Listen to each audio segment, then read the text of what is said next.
It's episode 1248, and it's a relevant podcast. Here in Orlando, I'm your host, Cameron Strang, and joining me from Loverland, Virginia, it's Jesse Carey. Hello, hello. From Nashville, artist, producer, mogul, Derek Miner. What up, though?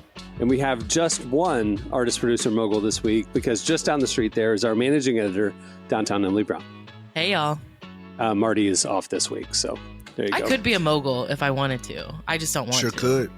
I like Sure that. could. I also don't have the talent, but other than that, once I get the talent and ambition, I could do it. The NBA playoffs are happening right now, and literally I saw an interview this morning with a player on the Memphis Grizzlies who got swept, and the player from the Memphis Grizzlies said literally, if John Morant hadn't gotten hurt in Game 3, we had him right where we wanted him, and we think we would have won. Okay, that's what it sounds like when you're saying, I could have been a mogul. Nah, Emily can be a mogul. She could be a mogul. I don't know. Thank you. I just don't know about a music mogul. I think that's the... That's fair. That's what I was talking music, about. Oh, okay, yeah, music mogul, yeah. I'm sorry, I was talking about a music mogul specifically. I'm sorry. Yeah, Yes, okay. you could have been Never said successful in music. any other thing. I'm sorry. All Yeah. right. I think, knowing Emily, I think there's no question. She can be any kind of mogul she wants. But I do think, look, heavy is the head that wears the crown. Not everyone wants mogul pressure, okay? True. Mogul, True. that's a lot of heat come being mogul. But hold on, this is a thing though. This is happening right now. People are like, we could have beat Oklahoma City if we just wanted to, but we chose not to. I could have been a mogul. I could beat a gorilla with 99 of my friends, Yes. if I wanted to. You know what I'm saying? Well, like the internet is all about this like weird confidence right now, I feel like. Well, okay, I'm glad you brought that up because there's been perhaps nothing that's occupied my thoughts more. I felt like you might have had some thoughts about in the the 100 last- people. in the Could 100 last men several beat a days. gorilla? Yeah. It's my favorite thought experiment. You guys know me, I'm a big thought experiment guy. Okay. I love them. I just love thinking about scenarios and plausibilities of them. And for people who somehow don't know, even though they may have not seen the AI interactive videos, they haven't seen different plans about different waves of attackers and strategies. The big debate online right now is, could 100 men with their bare hands at one time take down a silverback gorilla? Like if this was a death match, who would win, the silverback gorilla versus 100 men? Now, when this debate first emerged, the conventional thinking, because some sort of wildlife person said it's absolutely preposterous to think that 100 men could take down a silverback gorilla. They would rip people limb from limb. And listen, silverbacks are insanely strong. We know that, right? Right. And two, trust me, I spent a lot of time thinking about this. Two, think about it theoretically. Let's say you're one of these 100 men and the silverback's distracted and you get close enough. What are you doing that could possibly, even repeatedly, be fatal to the silverback gorilla? What, are you going to punch it to death? A silverback gorilla? You know how thick those skulls are? As I'm thinking about this, I'm giving all the advantages in my head to the silverback here. Mhm. Last night, as I lay in bed, unable to fall asleep because the scenario is running through it, I've determined that the 100 men could in fact beat the silverback. What? All Yeah. right.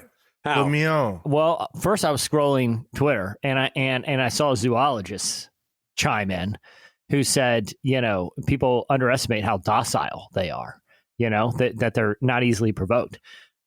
Then I was thinking, if the 100 men, because one of the AI simulated videos that I watched was just the 100 men just kind of running aimlessly and the silverback just picking them off one by one. If the 100 men strategically did like a swarm and just surrounded it, unless the gorilla broke out some sort of spinning helicopter move, Which I've seen them do. I have. You've seen a gorilla do a spinning helicopter? It might have been CGI and No, like you saw the meme where the gorilla. I saw the one you talk about where he's spinning in the cage. He's yeah. yeah. Dude, okay, first of all, I have some, as you know, I've told this story a couple times over the last 15 years. I have some firsthand experience with a silverback gorilla. All right, tell me why I'm wrong here, that the 100 men, because I'm on 100 man team right now. So convince me I'm wrong. Okay, well, first of all, if 100 men were to be successful, it would be like the old-timey battle front lines things where you're sacrificing the first 75% of human life to wear down the gorilla So the last 20 guys might be able to crawl up on them and just wear them down. I think that's the worst strategy, by the way. But I'm saying, like, that's the only scenario I could see was you just tire them out. And at the end, yeah. Anyway, okay. But in 2008, so this is a long, long time ago, found myself at the end of a trip to Africa. We visited the last mountain where there were where silverbacks were living in the wild. Right. And it was the same mountain where Jane Goodall did all of her research, her ape research. And you basically, they don't know where they are. There's kind of spotters around the mountains, but you have 2 guards with you, military guards with machine guns on the front and back of your hiking group. And you just basically go up the mountain and you look for them. And so you may find them in the first 10 minutes and you may find them 7 hours later, like my group. So we hiked thousands of feet up this mountain. It was a rainforest. It was slippery. It was whatever. Okay. So we finally come to a clearing and there's the family, right? So the docile thing, they were all asleep. So the silverback was asleep. A couple of the mothers were asleep and they were in the edge of a clearing. So I have all this photo gear with me and there's probably 5 people in our group plus the 2 military guys. And we all kind of like, they're like, be very quiet and stuff. But I have photo gear. So I kind of like break off from the group and I go about like 20 feet to the left to get a good camera angle. That was a white decision. And what we didn't know is that a couple of toddlers and another mother were out getting food. They had already been awake. So they weren't. These are toddler mother silverback gorillas, not. Well, the male are silverback, but they're all gorillas. Yeah. Toddler. Okay. The toddlers would be 300 pounds. Okay. The full gorilla is like 8 feet, 850 pounds. Yeah. Okay. So he's asleep. 2 mothers are asleep. I'm by myself in this other part of the clearing. The toddlers start running back to where the family was. And the noise rustles the silverback and he opens his eyes and he sees me. And he's startled. And he rears up and he charges me. I'm probably about 40 feet away from him. And he runs full speed to about 5 feet in front of me, stands on his hind 2 legs, full height, beats his chest and roars to scare me away. Okay. The guards I see in my peripheral vision are shoving our hiking group into the bush. Like basically he's a goner. Right. Yeah. And so I see that I am literally by myself and they screamed to me, don't move. And they ran. Okay. So I'm standing there by myself with this gorilla reared up, beating his chest and screaming at me. Right. He stood there. I froze. He sniffs me, realizes I'm not a threat because, they're vegetarians. So like I'm not food. He's or only you smelled really bad. I mean, there's so he option smells there. me. I'm not a threat. He smelled fear and feces and piss. Dude, he lost interest, walks back to where he came from and laid back down. But by then the kids had arrived and the kids are like rambunctious 2-year-olds and they're running around high energy doing a figure 8 around a tree and me. So I'm like a tree and they're playing tag or something full speed running around. Like they could have like knocked me over. Right. Anyway, so I'm standing there by myself. I get ingratiated into the gorilla family kind of, and I get these great pictures and all this kind of stuff. And I have a good story, but I am telling you, I'm standing in front of a gorilla. There is no way any number of men without weapons could hurt this thing in any way, shape or form. I asked the guards, if he would have attacked me, would you have shot him? And he said, no, they're protected. The machine guns are for poachers. Like in case we came across any poachers on the mountain, we would kill because it's on the Kenya and Uganda and Congo border. Mm. And the poachers come from the Congo side and they kill the juveniles and they kill this, for their teeth and different things. So the guns were for poachers, not to protect me from the actual gorilla. I almost died. Well, I'm telling you, there's no way 100 men could take this thing down without weapons. I thought about that when you was trying to get that side angle picture. quick response to the story before before I proposed my theory. Uh-huh. But the response to the story is obviously I'm glad you're still here. But Thank you. if you have been murdered by that gorilla, people would still be talking about it. Like generations from now, like the American who got mauled by the gorilla, or just people in your own family be like, "Yeah, what's the most interesting fact about you? My great grandfather was murdered by a gorilla, and then the children danced around his body." Oh no, you'd be a meme. You'd be a meme for sure. No one would ever stop talking about that. It would forever. You would, like I said, for generations, your family would be like, dude, you're not going to believe it, man. A guy in my family got murdered by a freaking gorilla. It would be so, but I'm glad you're still here. But the other thing I was thinking, like, what could have been? What great bar stories. Yeah, you had a good story. It could have been a great story. Is I think what Jesse's saying. But what about this scenario? Is 100 like, because I think the 100 average men, there's no way, right? But what if they're one? What if it's 100 MMA fighters? And two, if it's not 100 men, there is some number. Like, is it 1,000?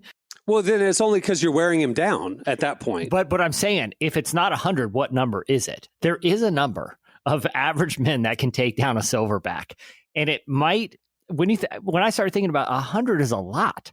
Like, what is the number? 100 is a lot. Is it 1,000 though? Is it 1,000 for the 100 haters? What is the number? That's what I would propose to you, Cameron. Saying 100 aren't taken down. What is? There's got to be a number. In my opinion, the only thing that could take. Yes, they are docile, but I saw the fierce ferociousness of when he's protecting his family or his kids, and like I feel like if he felt that the 100 men were threatening his family and he went into savage mode. I mean, dude, their fangs are 9 inches long. I mean, like he could literally pick up a grown man and throw him like a rag doll or rip him in half. It's a compelling argument, but is it 200, 300, 1,000? That's what I'm saying. The number is just you're wearing him down at that point. So whatever the number is, he's killed all these people and he's tired. And you can kind of like sucker punch him, then fine. But 500 people? I don't know. No, you're still not going to be able to. No, it'd be like 10 men on top of him. No. It'd be 10 men on top of him at one time, choking him and poking his eyes out and all that kind of stuff. Like you crawled up on him. But he's got to be so tired by that point, he lets you. And it easily has to be 500 plus. Because it's like you said, like, if it's wearing him out, like, he can, 500. He could, but okay. Has to. Here's the thing. It's not because we're talking about like he'll be worn out. Like he's not getting worn out every time he fights someone because he can punch one person and they're probably dead. So we're getting through those people pretty quickly. Are you over under 500 here? Because that's where it's standing right now. I'm under 500. 500 is okay. We're talking an army, like that's what I'm saying. We're talking one gorilla. Stand next to him, dude. I'm not as far. I'm not 500. But for hand-to-hand combat, like again. Yeah, we're not talking weapons, swords, anything like that. We're talking essentially muscles. trying to punch him to death. But bro, think about this. You're going for an eyeball. Right, that's all you got. If everybody got one punch in, that's 200. That's 100 punches. But I think more than half are not getting one punch, and even if they are, they're not clean. But I'm saying, and then it just depends. Now, this the thing I would say. If we're going out there with me, Jesse, Emily, and Cameron, Emily's not a part of this. It is men only, and that is the rank of man. I think we're screwed. Like, it's over with. Right. But if we're going out there with John Jones, the guy who does the Reacher, Reacher, the guy who played Goliath in the David movie. So you're saying you could draft? You could have it depends on the caliber of man. You could have a draft of all living men. Yeah. It's like you got to remember that there's guys that fight for a living. That is all they do is fight people. Like they don't fight 850 people. pounds of muscle. But they fight for a living, so they know how to fight. They know how to punch. They know how to hurt a human. Bro, you can't tell me. The gorilla also knows how to punch. Listen, 300 Spartans took out an army. Of 300 of men. This one gorilla. With weapons. With 300 weapons. with weapons, but still, y'all, come on, like. The upper echelon. I'm just what I'm saying. I'm on the fence. I just love the argument. So Derek is saying between 1 and 500. I'm not saying between 1 and 500. He's saying 100 Supermen. I'm saying if you give me 100, if you give me 100 of our best, NFL guys, linemen, NFL linemen that know how to fight. You got to remember, you can still choke a gorilla. Like, you know what I mean? Like, have you seen? They don't have a neck. It's straight, huge head, right to traps. You could gouge out eyes. You could do. That's the only thing I think you get is you wear him down. Somebody crawls up back and gets his eyeballs.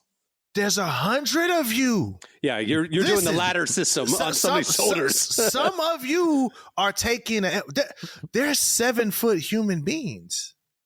Like, but they're all skinny. Like, they're skinny. Yeah. But guys, you get broken in half. Guys, it's not a foregone conclusion that 100 of the best of humans are gonna just get the floor wiped with them with the gorilla. See, like, I think you throw a Shannon Sharp out there, and he's gonna get his knees taken out. You know what I mean?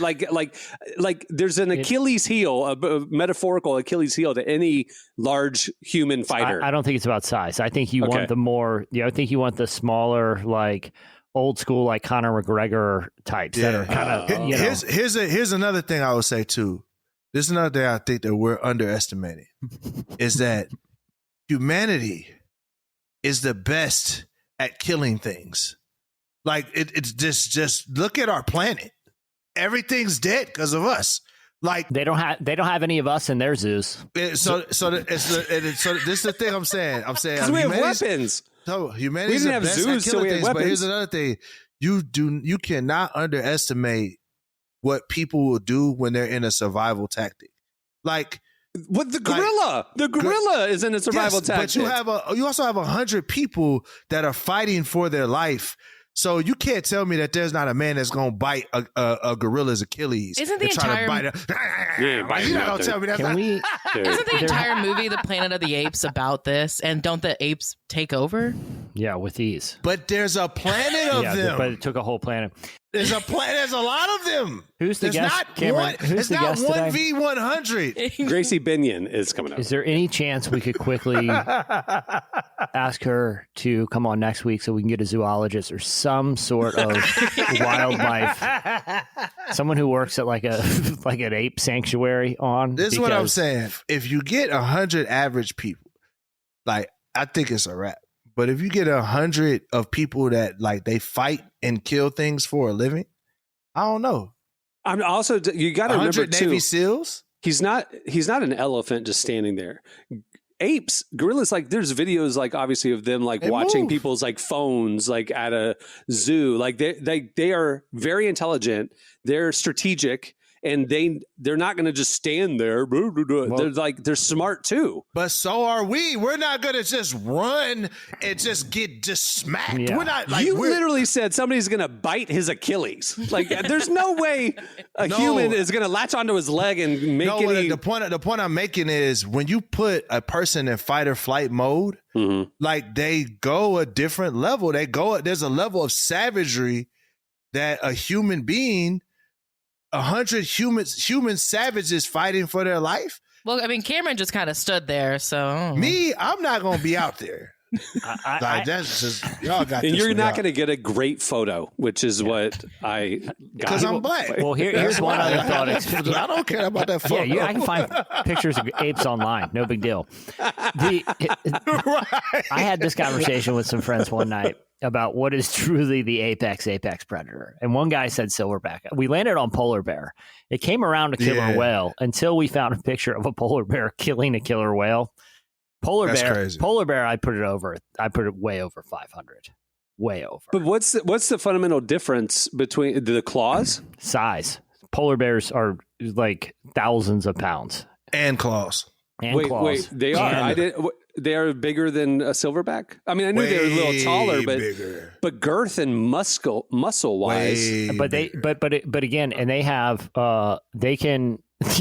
The average is 600 to 1,200 pounds, but the largest can be over 1,700 pounds. We're talking 3 times the size, or twice the size of a silverback. You can just distract them with a Coca-Cola bottle, and then that's true. They're very susceptible to that. Yeah, think smarter, not harder. And I think they got muscle and blubber to absorb big silverback blows. Nothing's taken down a polar bear. According to the internet, I just Googled polar bear versus silverback, not even a question because of the sheer size thing. 1,500 pounds versus 500 pounds. Yes, the gorillas are strong, but the polar bears like claws and aggressiveness. And what if we had some sort of sick battle of the species where it's like a polar bear versus 5 silverbacks versus 500 men cage match? Now we're talking. I think that's what the Romans did in the Colosseum. Yeah, I don't think we come out on top on that one, guys. I'm not saying it's good.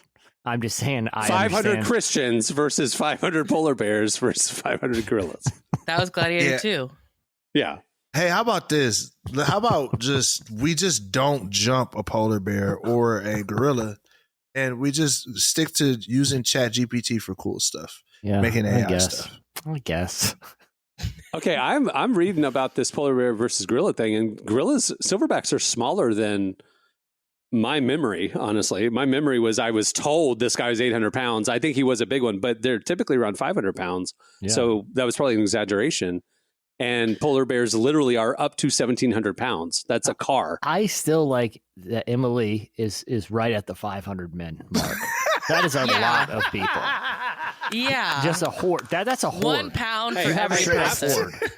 I'm recalibrating because there's 500-pound humans. I'm recalibrating here. Oh, yes. Okay. No. Let's talk about that. I don't like their odds though against a silverback. But a person who's 500 pounds is not going to be 500 pounds of pure muscle. Yeah, exactly. Have you seen Andre the Giant?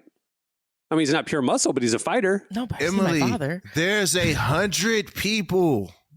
Yeah. Not just 1-on-1, 100 people. But 500 pounds of muscles like ramming you, you're dead. Yeah, like you're not going to pop back up. I don't think this is a weight thing. I think it's a lot of it about speed and tactics. I think it's numbers. It's speed and numbers. It's like 100 men. If a silverback's 500 pounds, 100 men for sure. Here, let me ask you a question. Let's reframe this, right? We're gonna reframe this. Because 500 is a horde of men. Right, 500 is a horde at that point. Let's reframe this, okay? Let's take who's an amazing fighter. Yeah, Conor McGregor or John Jones. Let's stick with Conor John McGregor. Jones. Let's say John Jones, top of the food chain, amazing fighter. Let's take 100 16-year-old wrestlers, and who wins? John Jones. They're easily taking down 100 wrestlers are taking down John Jones. 100 16-year-old high school wrestlers up against John Jones. 10 would, I think, because they would if they jumped him at the same time for sure. We're saying 100. 100 would destroy John Jones. So we're saying 100 John Jones versus a 500-pound gorilla. Yeah, they're hey, when I read facts and not fiction that silverbacks are between 450 and 550 pounds, 100 men absolutely could take that down. My Uncle Bubba's 410. That's what I'm saying. Of pure muscle, though. Listen, the Florida Gators offensive lineman was 470 pounds. He just got drafted in the NFL, biggest player ever drafted. I'm telling you, throw him in the mix. He's going to wear him out by himself a little bit, and then we theoretically, your first wave is just linemen sprinting as fast as they can. Yes, and then you have your Conor McGregor after to do the eye punches. Okay. So, but your first wave, let's say the first 30, are just NFL calendar linemen sprinting and lowering their shoulder and just trying to get a clean shot. Okay. Yeah, but they're gonna suffer though. That's one thing about it is whatever that first wave is, regardless win or lose, that first wave is suffering. Okay, and let's say so say 99 of them get knocked out and only one man lives, but he is the final one and he beats this gorilla. Are we saying that man won in that situation? Yes the 100 men beat the one gorilla. Yes. Yeah. Okay. Well, on principle, but it was a heavy cost. I personally refuse to give in to men's delusion, so I'm still going to say that it would never happen. But I'll let y'all believe that y'all can fight a gorilla. I'm just saying. I think we came up with a tactic, and it involves a heavy wave of NFL calendar linemen. You try it, and you let me know how it goes, Jesse. If there are 100 men who would volunteer for my little draft experiment that I could coach them, then I would. What's the power team doing these days? Yeah. They need some work. We have a great show coming up for you today. Coming up later, we talk to world-famous primatologist Jane Goodall. She's joining us today, right after Gracie Binion, who actually is joining us today. We also have Relevant Buzz coming up after this break. And at the end of the show, another edition of One Has to Go. Well, maybe it should all just be a list of men who will fight the gorilla. And we have to we're down to the last curate 100. it to the best. Yeah, one has to go. We're just going to Top name 100 names. men. Yes. That's a totally different list, Emily. Your top 100 men is a different list. Oh, okay. Yeah, just FYI. All right, how about this? The last 100 sexiest men alive who are in reasonably good shape. Well, that's 100 years, isn't it? So you have like really old men. Well, is it no, one this a year? would be them at their prime. Yeah, it's so one a this year. is like, George Pierce Clooney at his Brosnan, prime. Yeah, at like 30. George Clooney. He's not a fighter. If you're the sexiest man alive, you're a lover, not a fighter. You know what I mean? You moisturize. Amen. 500 of the sexiest men alive.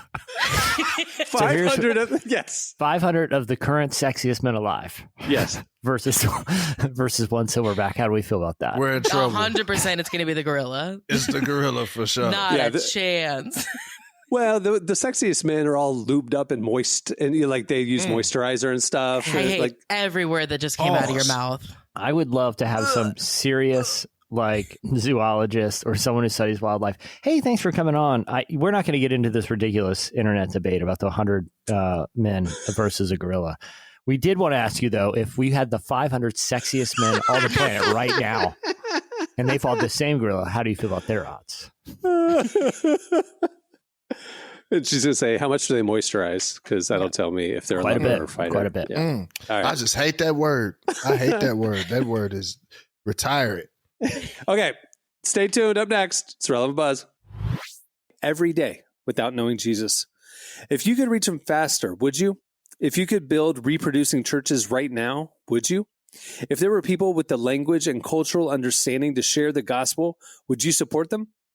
If there were a way to reach the unreached that was guaranteed to work, would you make the investment? Right now, local national believers are already making disciples, but they lack the resources to plant more churches and train more church planners. This is a new wave of missions.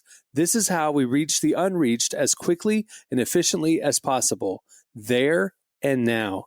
Find out more and get involved at thereandnow.org. Okay, it's time for Relevant Buzz. Tell us what's happening at the intersection of faith and culture this week, Emily. Okay, well, I don't know if you guys are aware of this, but it's kind of been like the month of Brandon Lake and Jelly Roll. Mm-hmm. Okay, Jelly Roll. He would be one I'd put in the mix. I'd put Brandon Lake in there. I agreed. This is a duo that could do some damage. Well, maybe they can sing their song Hard Fought Hallelujah as their... No, at the end of the fight, that's the victory song. That was a hard fought hallelujah. Oh, that's what the song is about, is fighting a gorilla. Okay, now this all makes sense. No, their song Hard Fought Hallelujah has been having some big moments in the mainstream, not in a gorilla cage match, unfortunately. We talked about it a few weeks ago. They were on American Idol performing, but within the last week, they performed the song on Jimmy Kimmel Live, which was Brandon Lake's first late night appearance. All right. They crushed it. We can actually play a little snippet of the performance if you guys want to hear it. Here you go. Till it's been through the fire. Oh, my head, heart, and hands are feeling heavy. That's when I lift them just a little higher. I bring my heartfelt, been through hell. Hallelujah. And I bring my storm-tossed, torn-sail story to tell. Hallelujah. Oh, oh, oh. 'Cause God, you've been patient. God, you've been gracious. Faithful, whatever I'm feeling or facing. I bring my heartfelt, it is well. Hallelujah. Hey, two cool dudes making it happen. I love it. And mainstream, too. I mean, there's no bigger stages than the ones they're on right now. I'd It's actually crazy. pretty aggressively talk them out of that gorilla thing we just talked about. I don't want them involved in it. We can't risk losing that kind of talent. Yeah, we can't. Jelly Roll's a national treasure. We can't put him up against a gorilla. Even Final Wave, I'm not comfortable with it. They're not even a Final Wave guys, just coming in for the victory. Yeah, they're at the performance. They'll perform this. Maybe in the 500 scenario, but again, but towards the end. No, well, after Jimmy Kimmel later that weekend, Jelly Roll, he was a headliner at Stagecoach, and he brought Brandon out again on stage, and so they did like a surprise performance at Stagecoach. And what was really cool is Brandon actually posted some behind the scenes pictures and videos, but one of the videos he posted, Jelly Roll had asked him to lead a prayer for all of the special guests and the crew before the performance. And so I appreciate that even in these spaces that aren't particularly Christian, they're still like bringing God in a really cool way. I love it. Brandon posted too, like he's getting some flack from his worship fans that like, why are you out in the secular world? You know, that's corrupt. And he's like, his response was really beautiful. He's like, well, number one, like we're just glorifying God on these stages. But two, he's like, you don't know what's happening behind the scenes. Like God is really doing something. And and what I love is like, Brandon's like going to be like kind of the one Christian in that green room. And if I'm an artist who's kind of isolated and whatever, and I have some, I don't know, I'm going through it or whatever, like there's probably a lot of like connection that's happening for Brandon, people opening up to him, befriending him, talking about God. I just think it's like really cool that God's using him, not just on stage, but apparently behind the scenes too. Some cool things are happening. So I feel like this happens every 4 or 5 years that a Christian artist breaks through. yeah. like Lauren Daigle. They build their fan base in Christendom and then they break through and then the fan base turns on them because, you know, we live in a society, especially when it live in a society like cater to us. So it's like, but the thing is that what I've learned or what I've seen that Brandon Lake is doing that's a little different. What I've seen different iterations of this is that he's not really changing his message at all. You know, a lot of times what happens is these guys, they blow up and then they change the whole message, the whole thing, why people love them. But you're watching Brandon like lean into it and he's like bringing people into the faith journey, which is, I think that's cool because the online community is as a lot of people have rallied behind them. But it's like, guys, we got to stop anytime a Christian isn't in a church criticizing them and doing all these different things. It's like that doesn't make the church look good. It doesn't make you look good. But then I also say this at the same time, I don't think that's the majority of people. Like the people that's giving them flack, that's a very small minority of people that have a certain perspective on life. I don't think that's the general opinion of most rational people. I mean, the Bible does, the Great Commission does say, go into all the world, make disciples, be light in the darkness. I mean, like, it's kind of tough to do that if you only shop at Christian bookstores and listen to Christian music and have Christian friends and go to church and go to Christian school and that's it. Like Stagecoach is part of all the world. Yeah. Right. That's a small, passionate group of people. Yeah. That they have a very narrow view of what God has called us to do. Mm-hmm. But I think the average person that sees what's happening with Jelly Roll and Brandon Lake are extremely excited and happy about it. So. Yep. And we're part of the group that's happy about it. So for sure. To be clear. Well, I'm gonna be picketing outside, but not about the Christian stuff. It'll be that 100 men can beat one group. Yes, that'll be what I'll be. People need to know if there's strategy to this thing. It's very doable. I'll be picketing outside about it. Jesse, you have access to like military guys. You should ask the military strategist what the strategy would be. Oh, I mean, I guarantee you they would come up with something pretty. They would be able to come up with something. I would have a high degree of confidence. Again, I've totally flipped, knowing that they're 500 pounds, not 850 pounds. Like, no question, no question. We can take them. Okay, moving on. Okay, you guys know that animated Jesus movie starring Oscar Isaac called King of Kings came out a few weeks ago. Forrest Whitaker was in it. Forrest Whitaker was in it. Yeah, it's a pretty big cast. So it has officially become the highest grossing Korean movie ever released, beating out Parasite, which won the Oscar for Best Picture back in 2019. Wow. So a Christian. Let's get it. Animated so this movie. Should be up for an Oscar, right? I don't. I'm not on the Oscar committee, but we can put that on a picket. If it beat Parasite, it should definitely be up for an Oscar, right? Yeah, I think that's how it works. If it's not, it should be.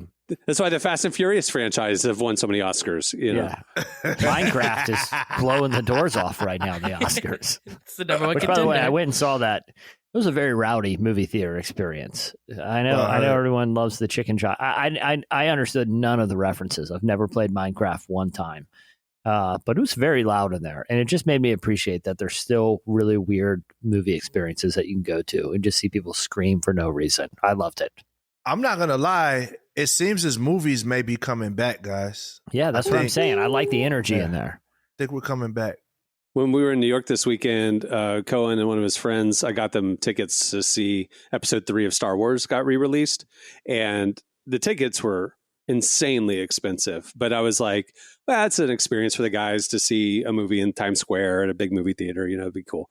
So it also happened to be during the Magic Boston game. So I went across the street and watched the Magic Boston game while watched the movie. So it worked out perfectly. Anyway, it turns out the reason why the tickets were so expensive is they were 4DX seats. They move around. They spray water on you. They blow air on you, like all this kind of stuff. So they were talking about like this was the most incredible movie experience of their life. They were like, and they said too, like you said, a live theater experience, Jesse. It was like opening night, packed theater, these crazy. So people are dressed up, they're cheering, and they just said it was like the best movie experience they've ever had. So I agree with you, Derek. I think movies might be making a little bit of a comeback. Coming back, man. Sinners, like a lot of people that I've talked to, like the movie Sinners, I've not seen as much excitement over original IP as I have around that and Minecraft, like and even the new Thunderbolts movie that's coming out. I got a lot of people that are excited about seeing that. Fantastic Four looks like it'll be good. I mean, movies are coming back. I'm ready for the original IP though. Like I love the Marvel stuff. Obviously, y'all know I'm a Marvel guy. Love the video game stuff, but what excites me is like if we can get more Sinners type movies that people are excited about. Tell better stories. Shout out to my boy Prop. You know what I mean? Okay, but also go see King of Kings because apparently it's doing really great in the theaters. Also, we found out when we posted this news that it's a Korean film. I had no clue. So yeah, that too. I thought it was an Angel Studios film, and obviously most animation is done overseas. So I was like, you know, they would have outsourced the animation to a studio in Korea. That doesn't make it a Korean film. No. It was a Korean studio doing this Jesus movie. They're the ones who signed Oscar Isaac and Forrest Whitaker and stuff. Crazy. And it's their production. And then Angel Studios swooped in and like this past December and picked up the U.S. distribution for it. But it's a Korean film through and through. So very cool. And I'm glad they found success with it because maybe there'll be more. Next thing I want to talk about, if y'all remember last year, No Big Deal entered NPR's Tiny Desk contest and he won the Fan Favorite Award, got a lot of love. We entered again this year and he's already getting some love from the judges. He submitted his song Imago Interlude, which we'll play for you in a second.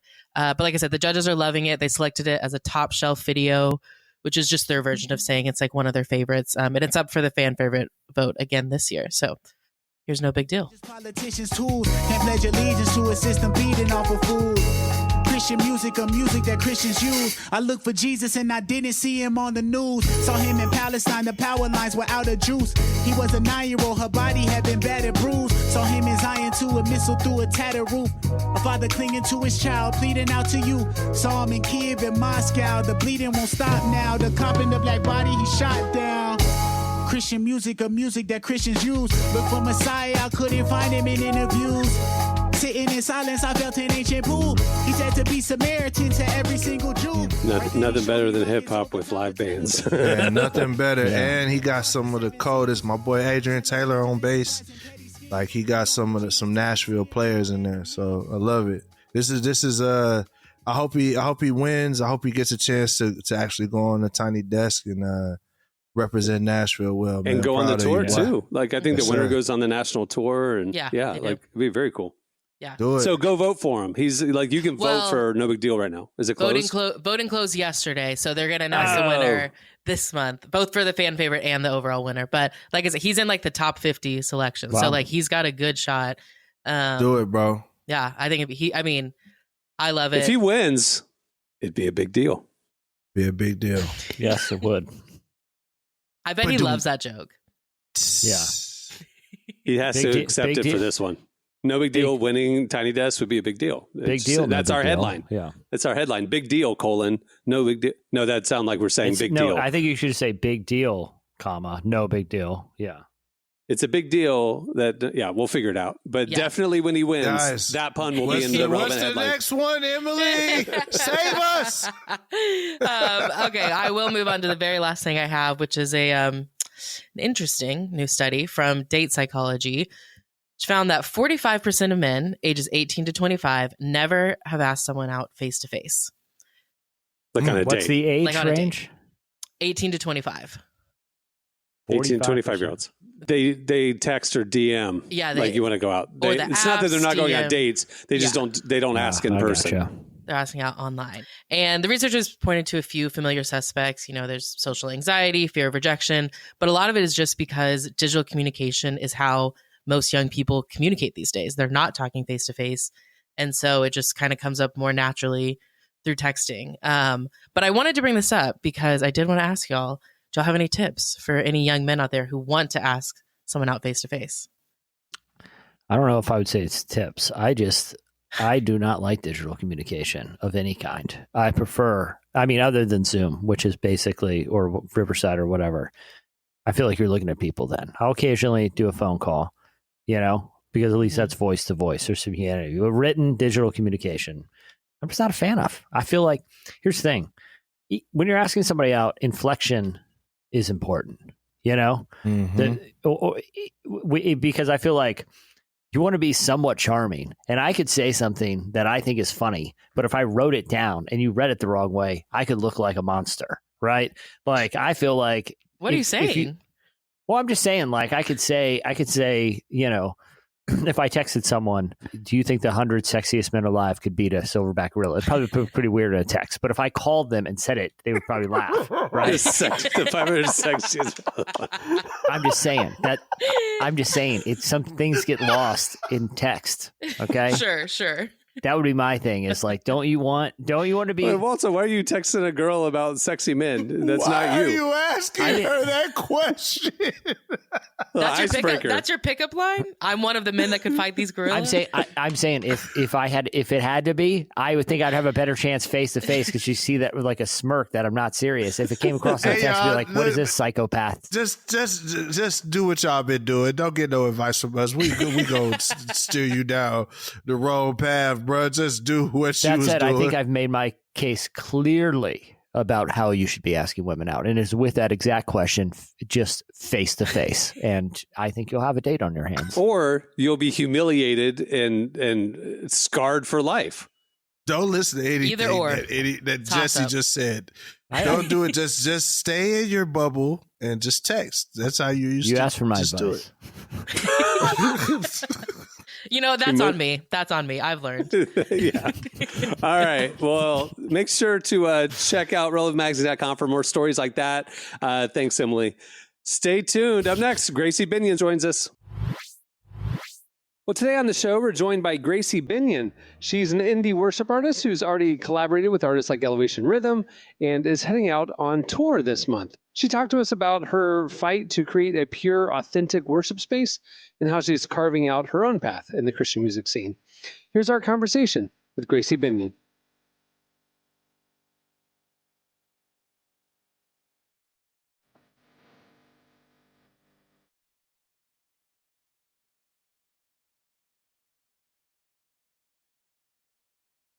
Well, you started your musical career at 15, which is pretty young to get into the industry. How did that happen?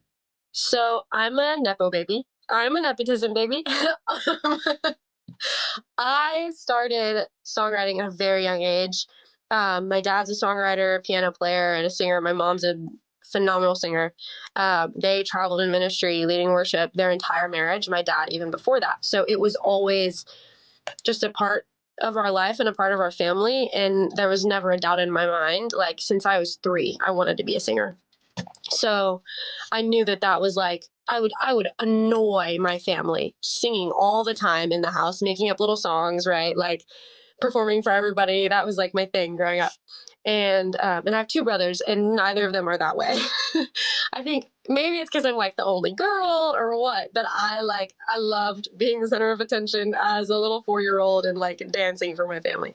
But my brother loved to read, so we would always go to Barnes & Noble, and I would go to the journal section every time and buy a new like songwriting journal. And I remember I had this one, you know, the ones with like recycled paper, so they like look old. I had one like that, and it had this like cloth exterior, and I just remember like filling it out completely with songs, like stupid songs about butterflies and stuff. But I wrote songs all the time. Like, that's what I was doing in my room as a little kid. I wasn't like, I mean, yeah, I'd play with dolls and stuff, but like half the time I was like writing songs. And when I was 9, I watched a Taylor Swift documentary. Okay. And I got inspired, and I was like, I'll be right back. And I go in my parents' room for like 10 minutes, and I came out with this like little pop song called Be Mine. And my dad, for the first time, realized that it wasn't just like this cute little thing that I did where I would like journal little songs. Like, I could actually write a song. It was decent for a 9-year-old. So, yeah, my parents started investing in that gift at that time, and like just investing their time. And like I started doing little like talent conventions and stuff like that at a young age, and I wanted to do all of it. I wanted to be a little actress and you know, all the things. But I kept writing, and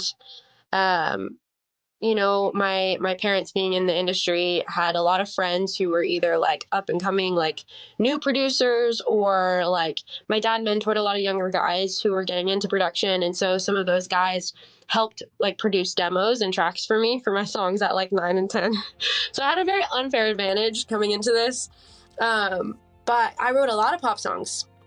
Started getting in writing sessions at 11 years old with people in California, having meetings with like people over at like the Disney offices and stuff like that.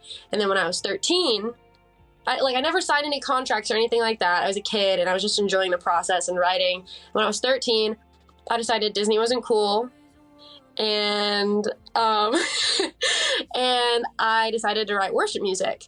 I was on my youth worship team at my church, and the kids worship team before that, just singing. And I had some older friends who were writing worship music, and one friend in particular, I started writing songs with her, some worship songs. And yeah, like 13, 14, we just kind of kept writing. When I was 15, a man named Mike Murray, he's amazing. I love him.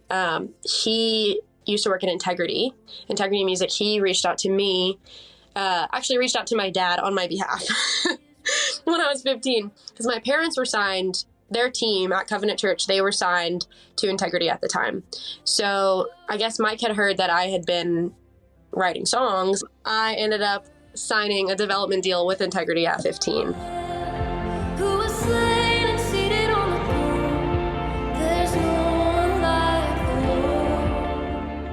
And now you're an independent artist. So what changed for you? I kind of developed this disdain for the idea of selling worship. And I started kind of reevaluating like what I do and why I do it. And to elaborate on like selling worship, to me, it felt in my heart, like I know worship leaders who make a living off of leading worship, and they do it so purely, and they're doing what the Lord's asked them to do. For some reason in my heart, it felt wrong to be like making a profit off of something that was supposed to be a sacrifice at this time. And that's still something that I feel like I wrestle with and I think about daily as to like, how can I approach this and do this the right way, in the pure way? But it made me reevaluate how I want to do this whole thing. And for a while, I just didn't really want to anymore. And like the idea of doing like live worship was just like, it just feels like wrong to do that just to make a living, and to do that and then sell it and have people pay for it. And so when I was like 20, had this dream of like, someday I would love to release a live worship album completely free. Like kind of how U2 did that thing on iTunes years ago where like their album was downloaded on everyone's phones. which to me was weird. I didn't understand, but like now I'm like the ability to create something, create a sacrifice for the Lord and be able to just release it for free. But then I also kind of reevaluated what worship is to me. And I went through a ministry school program out here in Tennessee and kind of just reevaluated my relationship with the Lord and how like my entire life is worship and art I create is worship. It's not just what I do on a stage. It's not just like, you know, what I lead people in. It's like the art I create, I'm creating with him. The music I write, I'm writing with him. And it's a process. Just because it's not something you would corporately sing in a church doesn't mean that the act of it was not worship. I find that the songs I write too lean more creative rather than something that's understood corporately or that would be like accepted corporately, you know? So it was just kind of this natural thing of like, oh, we're writing a project. This is an artist project. It's not necessarily like a live worship project, which really, it was just so natural. And I think that was intentional on the Lord's part. And I think it all came out how it was supposed to come out.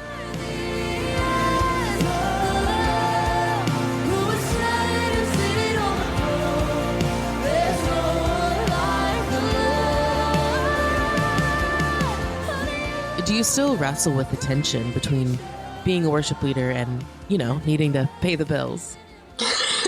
Yeah. And honestly, I feel like I'm sure everyone is, or everyone has at some point, because it's like such a weird thing to balance. But I think you have to walk in that tension in order to do things with a pure heart, in order to go and lead worship at a church and get paid for it. Like in order to do that with the right heart behind it, you have to go into that. In my opinion, at least for me, it feels helpful to my heart behind it to know that like there's people out there doing this for a check and that cannot be me.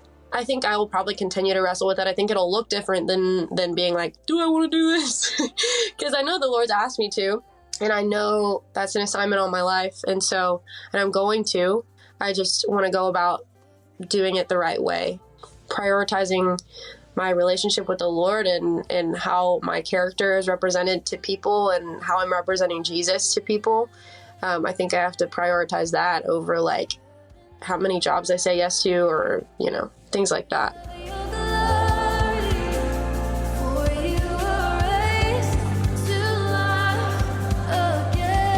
You mentioned something earlier about being a woman in the industry, and I feel like I've noticed there seem to be more male worship leaders than female worship leaders.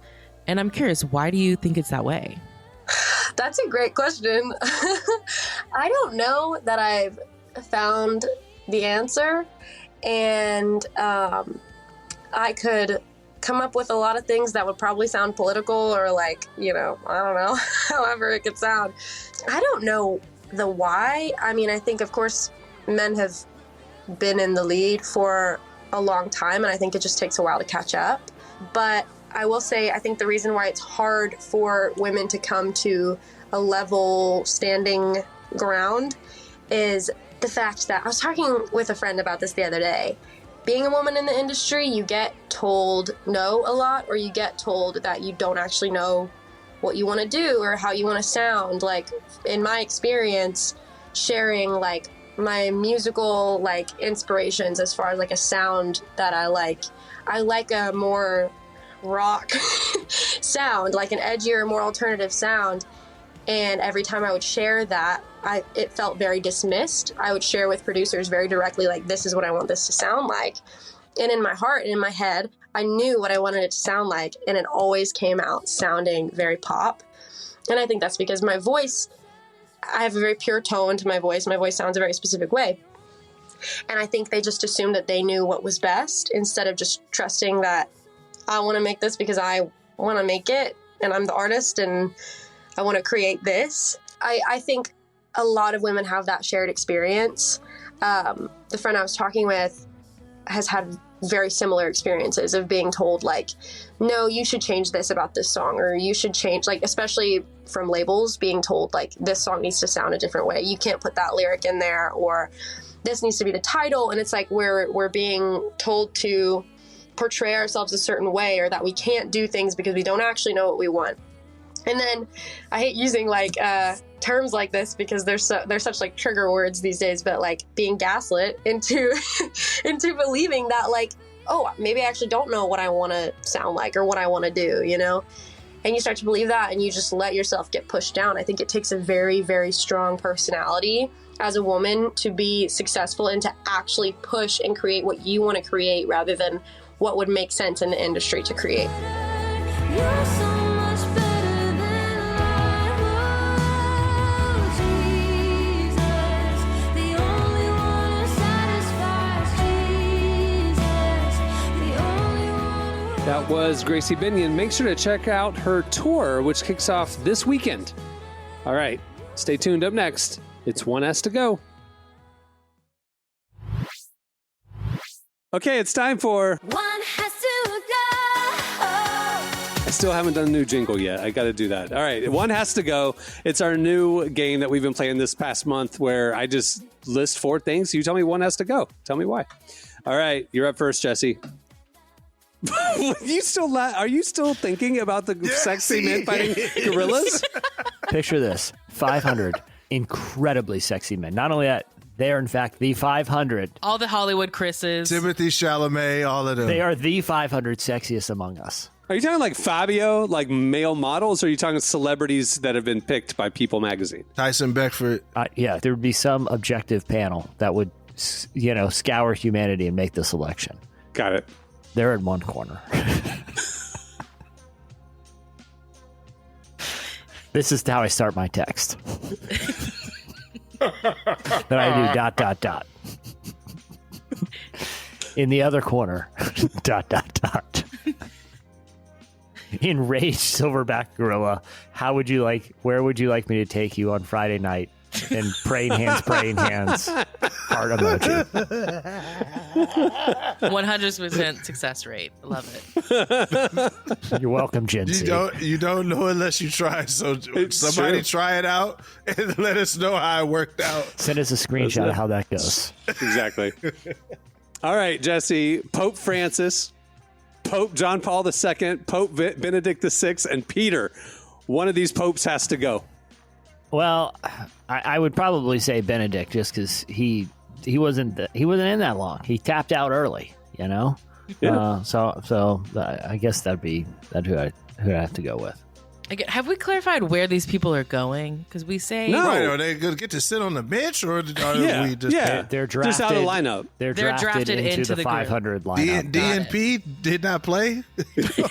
Or is exactly. Yep. To lunch. All right. They're sent to lunch. Yeah. Derek, Nike Dunks, Adidas Sambas, New Balance 550s, or Converse Chucks. One has to go. I get them Chucks out of here. All right.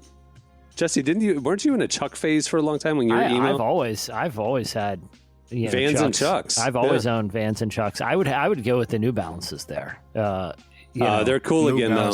New Balances, nasty. They come and go. You really have to pull them off. Or Sambas, unless you're a soccer player. Yeah, exactly. I don't feel like you. Unless you're an actual soccer player, I'm Sambas. Just bought Sambas. You can get rid of them too. Sambas. Just give me the Dunks and the 550s. Yep. Good. All right, Emily. 10 things I hate about you. How to lose a guy in 10 days. The Proposal or Crazy Stupid Love. One has to go. I knew you were going to give this one to me. Okay. I wasn't going to give it to Derek. Because I was going to say get rid of all of them. Wow. You're going to get rid of some of the greatest movies in cinematic history. That's crazy. Yes, I am. Okay. 10 things I hate about you. How to lose a guy in 10 days. Crazy Stupid Love. The Proposal, Crazy Stupid Love. Yep. It's got to be The Proposal. What? Okay. 10 things I hate about you. Genuinely one of the greatest movies of all time. How to Lose a Guy in 10 Days is my favorite rom-com. Crazy Stupid Love has, I'm not kidding, look me in the eyes, guys, one of the greatest plot twists in cinema history. It is so good. I won't spoil it if you haven't seen it, but it's so good. I haven't seen it. Wow. Well, you're missing out. I love a good rom-com. I mean, I grew up on You've Got Mail and Sleepless in Seattle. Classics. Love them. Right. I'm a rom-connoisseur, okay? So I have the authority on this. My favorite thing about 10 Things I Hate About... How to Lose a Guy in 10 Days is... The magazine job. It's that... Why do you guys think I'm a journalist? Because of Andy Anderson. That someone can have a job at a magazine, get an assignment that is like a month-long assignment. Let's forget the ethics of this for a minute, that they're just going to toy with someone. But they have the budget to pay one of their writers to basically produce a 2-page listicle, like one spread listicle, and it's just a month of work. Total like 700 words. Right. That idea of an editorial budget, I've always enjoyed. And imagine my shock when I joined the magazine world, and that is not how things are run. Nope. In that month, you're producing about 50 articles, so like not one. Yeah. And not one date with a hot Matthew McConaughey. I just had an epiphany that it's not that I haven't watched any rom-coms. I just haven't watched the white ones. Exactly. Because the Wood, Jason's Lyric, like all of those joints, Poetic Justice. I just realized I just had an epiphany right now that those were rom-coms. Yeah. That's crazy. Love and Basketball, great one. Love and Basketball, Just like, Right. I love Queen Latifah. Oh my! Your best friend's wedding or best man? Man. The best man. Yeah, the best Man's man. Holiday. What was the joint with the Steve Harvey joint that he did with Kevin Hart in it? Like, oh my God, that's crazy. These rom-coms. It's two Americas, bro. That's crazy. All right, Jesse. 2025 TV shows: Paradise, The Pit, 1923, or Severance. One has to go. I haven't watched most of those. Say them again? Paradise, which is unbelievable. The Pit, the medical drama on Max, which is apparently very realistic. Yeah. 1923, the new Harrison Ford. Yeah. Yellowstone the spin-off. Sheridan Yellowstone one. spin-off. Yeah, and then I And know Severance. I would say Yeah. The Pit, just because I don't like medical TV shows. Yeah, It's same. just Very stressful. Yeah, exactly. Too stressful, too gross sometimes. Not into it. That one is a really interesting premise, though, because it's every episode, like the whole season follows one shift. And so every episode is like 1 hour of the shift. It's a 24-day in an ER, and there's a mass shooting in the middle of that day. Yeah, I just that's don't. the entire season. Yeah, it's too stressed out for me. I don't. Wait a minute. The whole season is one mass shooting? One day. One It's day one of a shift. 24-hour period. 24, So it's consecutive 24 episodes, and it makes up one full day. Yeah. It's a brilliant concept. I think it's 12 hours, but yeah. 12. Yeah. Sorry. 12 hours. So each episode is an hour of what went on in that day because of that mass shooting. Yeah. Yep. It was just like it starts out like it's a normal ER shift, and then a shooting happens, so it turns into a crazy ER shift, and that's the series. So they really go into the details of what's happening in that day, as opposed to just like, okay, let's wrap this mass shooting up in the episode. Okay. And what was different about it, number one, medical experts talked about this is the most realistic medical drama we've seen as far as like this is what we experience. Two, it focused more on the doctors than the patient. So stuff like Grey's Anatomy was about the new patient that enters for this episode, and it was their story, and the doctors were side. This is about the doctors, the stress they're going through, the budget fights of the actual hospital, the trauma care, they're understaffed, they don't have enough supplies, like all this kind of stuff that the doctors really deal with. So apparently it's pretty accurate, which is why I don't want to watch it because it sounds stressful. Yeah. All right, Derek, Mario Kart, Halo, Legend of Zelda, or The Sims? Classic video games. Oh, I know. Mario Kart, Halo, Zelda, or The Sims? Sorry, Sims, you gotta go. Yeah. No. Oh, my friends and I loved Sims. We were psychotic, and we would make the Sims do crazy situations. But I loved Sims when I was in middle school. Same thing, but I'm not getting rid of Zelda. Zelda was just I'm not getting rid of Zelda. Somebody, there was a post going around, and it was like, it just said, like, do you have to feed the babies or do they just grow on their own? And everybody started freaking out, like, you should not be a parent. And then you could see the little breadcrumb is a Reddit thread about The Sims. And the person was just asking, do you have to feed the babies or do they just grow up on their own? Well, anyway, do we know? That's crazy. Yeah. All right, last one, Emily. Oceans by United, How He Loves by David Crowder Band, Reckless Love by Corey Asbury, or Good Good Father by Chris Tomlin. One has to go. Ooh, all bops. Okay, say them all one more time. Oceans, How He Loves, Reckless Love, or Good Good Father. This is going to be a little bit of a humble brag. I'm going to go with Good Good Father solely because I've talked to all the other people who wrote the other songs, and I have not talked to Chris Tomlin. No offense, Chris. If you get back to my emails, maybe I'll talk. But all right, that'll do it for this week's edition of One has to go. Thanks again to Gracie Binion for joining us today. Make sure to check out her music on all the streaming platforms and see her on tour this month. It kicks off this weekend. Also, make sure to follow Relevant on all the socials. We're on Instagram, YouTube, Shorts, TikTok, Facebook. We're also posting stories now. It is a lot of work just to fill up all the places where you guys are. So make sure to follow us. We're at Relevant Magazine or at Relevant on all the platforms. Also, if you're not following, the Relevant Podcast has an Instagram account now too. It's at Relevant Podcast. We post clips from the show. We do polls. You can play One Has to Go with us. Make sure to follow Relevant Podcast on Instagram. Go check it out. And on that note, we'll wrap it up. I'm Cameron Strang. I'm Jesse Carey. I'm Derek Miner. I'm Emily Brown. We'll see you next Friday. Have a great week, everybody.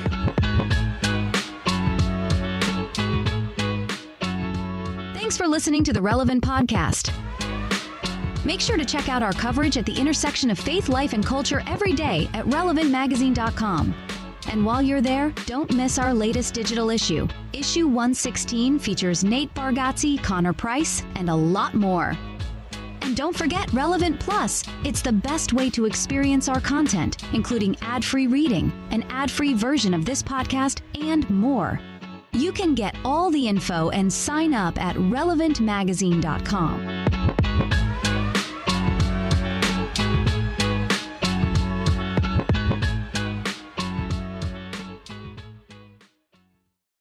Even Final Wave, I'm not comfortable with it. Relevant Podcast Network.